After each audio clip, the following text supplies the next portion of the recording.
Assalamualaikum warahmatullahi wabarakatuh, rekan-rekan pers, wartawan yang terhormat. Hari ini saya ingin menyampaikan informasi bahwa Presiden Republik Indonesia Bapak Jokowi menerima semua komisioner Komnas HAM yang terdiri dari 7 orang. Saya mendampingi Presiden bersama Bapak Mensesnek. Nah, kehadiran Komnas HAM ini adalah menyampaikan secara langsung kepada Presiden tentang hasil investigasi tewasnya 6 laskar yang mengawal Muhammad Rizik Syihab pada tanggal 7 Desember tahun 2020. Nah, pemerintah seperti kita sampaikan sejak awal tidak membentuk TGPF sendiri karena undang-undang sudah mengatur. Kita punya undang-undang 2 nih tentang Komnas HAM dan tentang pengadilan HAM. Undang-undang nomor 26 dan undang-undang nomor 39 itu sudah mengatur kalau ada hal-hal seperti itu Komnas HAM yang menyelidiki, lalu sampaikan langkah-langkah yang harus diambil oleh pemerintah dan oleh aparat, apa hasilnya. Dan sejak awal kita katakan silakan Komnas HAM selidiki, kita tidak akan ikut campur. Karena kalau waktu itu kalau pemerintah langsung membentuk TGPF nanti sama dengan TGPF sebelumnya. Sebelum bekerja sudah dinyinyirin, wah ini sudah dikooptasi, ini sudah diarahkan, ini apa. Maka mari kita serahkan Komnas HAM. Dan Komnas HAM sudah bekerja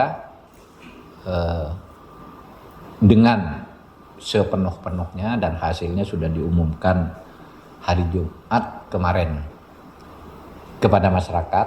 Dan tadi Presiden menerima secara langsung naskah laporan hasil investigasinya itu dengan semua rekomendasinya. Demikian pengantar dari saya persilahkan Pak Damani dan Pak Khairul Anam. Silakan. Terima kasih. Assalamualaikum warahmatullahi wabarakatuh. Selamat siang Pak Menko yang kami hormati dan seluruh rekan-rekan komisioner dan rekan-rekan media. Alhamdulillah tadi jam 10 pagi kami bertuju seluruh komisioner Komnas HAM diterima Bapak Presiden untuk menyampaikan laporan lengkap 106 halaman lebih dengan dokumen-dokumen tambahan termasuk barang-barang bukti yang melengkapi laporan kami. Dan dalam pertemuan itu pertama kami menjelaskan bahwa sejak tahun lalu Komnas HAM sudah menyampaikan satu warning kepada seluruh elemen bangsa kita tentang apa yang kami sebut sebagai ancaman kekerasan yang seringkali masuk di dalam ruang-ruang politik atau ruang-ruang demokrasi kita.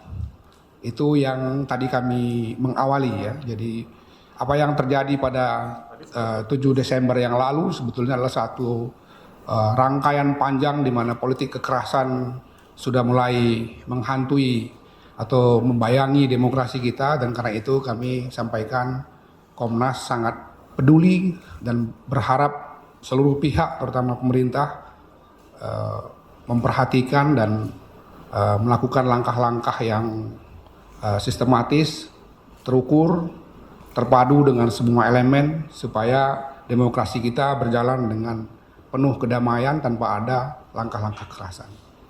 Kemudian lebih lanjut secara khusus kami menyampaikan kepada Bapak Presiden kesimpulan umum kami ya.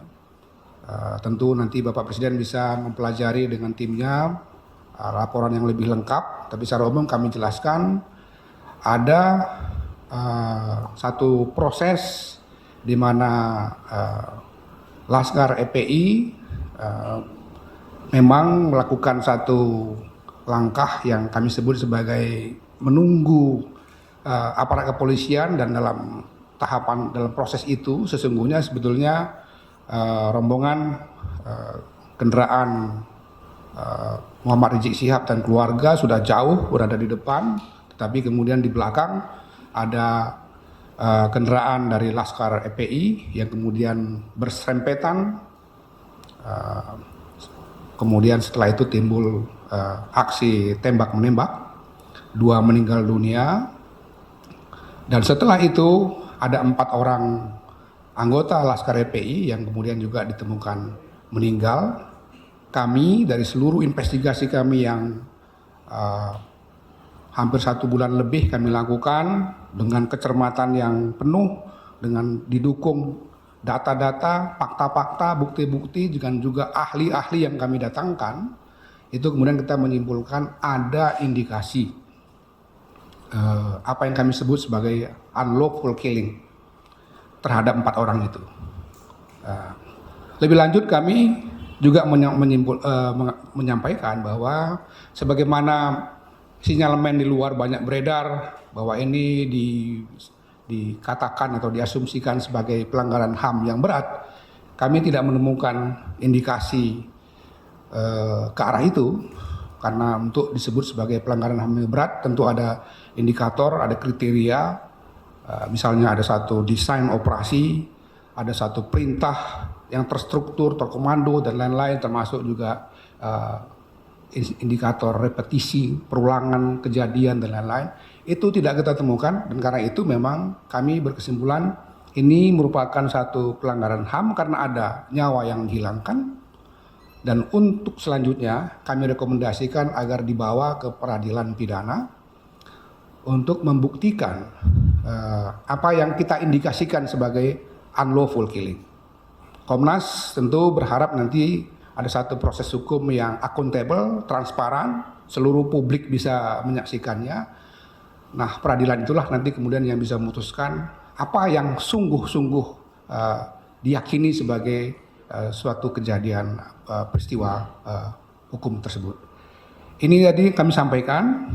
Alhamdulillah juga Bapak Presiden ternyata sejak awal memperhatikan, dan karena itu juga sejak awal memberikan dorongan agar Komnas HAM sebagai lembaga negara independen melakukan tugasnya sesuai dengan Undang-Undang 39 1999, melakukan penyelidikan, pemantauan, untuk kemudian mengambil sebuah kesimpulan tentang apa yang terjadi pada peristiwa 7 Desember 2020 yang lalu, dan kemudian memberikan apresiasi. Tadi beliau menyampaikan sangat mengapresiasi kerja keras Komnas HAM, juga mengapresiasi kesimpulan yang dibuat oleh Komnas HAM, dan akan memberikan arahan yang jelas kepada Kapolri untuk menindaklanjuti rekomendasi dari Komnas HAM itu yang kami sebut tadi sebagai proses hukum di peradilan pidana nantinya. Kami sekali lagi berterima kasih kepada seluruh pihak yang telah memberikan kontribusi, dorongan, juga keterbukaan informasi pada kami yang tidak bisa kami sebutkan satu persatu. Dengan seluruh dukungan itulah kami kemudian bisa menghasilkan sebuah penyelidikan yang mendalam. Kami yakini objektivitasnya, integritasnya, dan kredibilitasnya. Dalam berbagai kesempatan masih banyak orang yang mengatakan bahwa ini akan mengundang perhatian internasional. Saya katakan tidak, karena publik perlu tahu Komnas HAM Republik Indonesia anggota dari Global Alliance of National Human Rights Institution. Jadi ini aliansi global Komnas HAM seluruh dunia. Komnas HAM adalah anggota. Kantor pusatnya di gedung PBB Jenewa. Akreditasi Komnas HAM Republik Indonesia A. Karena itu kami yakin dan percaya kesimpulan hasil penyelidikan kami, rekomendasi kami juga internasional akan memberikan kepercayaan, karena tidak mungkin satu lembaga yang mereka berikan akreditasi A kemudian hasil pekerjaannya justru mereka lakukan. Jadi sekali lagi ini juga perlu dipahami sehingga publik secara luas kami harapkan mengakhiri spekulasi-spekulasi yang berkembang selama ini, membangun asumsi dan kesimpulannya sendiri tanpa beranjak dari fakta, data, informasi yang dikumpulkan. Mudah-mudahan peristiwa-peristiwa kekerasan seperti ini tidak berulang lagi sehingga kita sebagai satu bangsa yang sangat plural, sangat beragam bisa menikmati demokrasi kita dengan aman dan damai.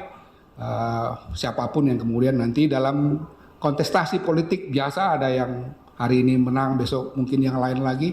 Tapi sekali lagi mari kita hentikan praktek-praktek kekerasan sehingga kemudian kita bisa membangun bangsa kita dengan lebih maju, lebih berkembang dari semua dimensi sosial, ekonomi, politik, dan budaya kita.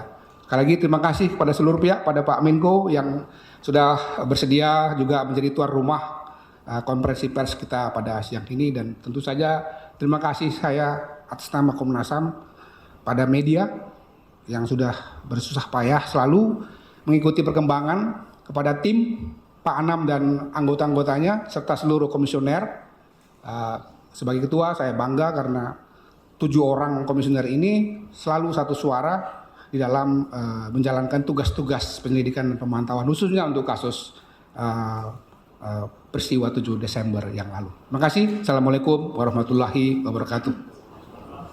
Mas Anam mau? Silakan. Tambahin. Ya, Assalamualaikum warahmatullahi taala wabarakatuh. Terima kasih Prof. Mahfud, rekan-rekan semua. Tadi kami menyerahkan laporan lengkap. Ini laporannya berjumlah 103 halaman, ditambahkan dengan lampiran. Terus kami juga memberikan sebuah flash disk yang berisi beberapa dokumen yang memang menunjang dan sudah ditulis dalam laporan ini. Jadi ini laporannya cukup detail. Kami berharap memang dengan laporan yang cukup detail ini itu menambah terangnya peristiwa, jadi memudahkan untuk bagaimana pelaksanaan rekomendasi. Yang kedua sebagai modalitas awal untuk melakukan penegakan hukum. Jadi sambutan baik oleh Presiden dan juga kami menyiapkan bahan-bahan yang cukup detail di sini. Itu kita berharap agar kasus ini segera bisa diselesaikan dan kita dapat belajar banyak dari kasus ini, bahwa atas nama apapun oleh siapapun kekerasan di negeri ini tidak boleh terjadi, dan setiap upaya oleh siapapun yang juga melakukan kekerasan ya harus kita cegah, harus kita hindari. Mungkin itu saja. Ini covernya tadi 103 halaman, sangat detail. Terima kasih. Saya belum dikasih.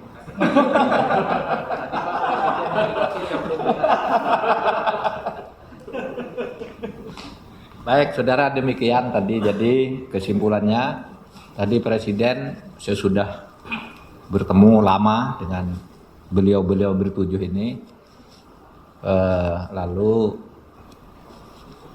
ngajak saya bicara yang isinya itu harap dikawal agar seluruh rekomendasi yang dibuat oleh Komnas HAM itu ditindaklanjuti. Tidak boleh yang disembunyikan. Jadi apa Pak? Satu, bahwa sudah terjadi unlawful killing di mobil yang dibawa oleh tentara itu nanti diungkap di pengadilan mengapa itu terjadi dan bagaimana terjadinya. Yang kedua, bahwa ada kelompok sipil yang membawa senjata api, senjata rakitan dan senjata tajam yang jelas-jelas dilarang oleh undang-undang. Itu sudah ada gambarnya semua di sini. Ada di titik berapa, bahkan kalau laporan Komnas HAM tadi, seumpama aparat itu tidak dipancing, tidak akan terjadi itu karena Habib Riziknya udah jauh. Tapi ada komando tunggu aja di situ. Bawa putar-putar aja, pepet, tabrak dan sebagainya ada di sini. Komando dengan suara rekamannya di situ. Nanti kita ungkap gitu ya di pengadilan dan kita tidak akan menutup-nutupi dan saya akan meneruskan ini ke kepolisian. Saya kira itu saja dari saya. Kalau ada pertanyaan satu aja. Boleh ke Mas Anam, boleh ke saya, tapi satu. Tidak ada? Cukup? Cukup. Makasih. Udah ya? Iya, Pak. Makasih banyak, Pak. Lagi ya. Mas Anam.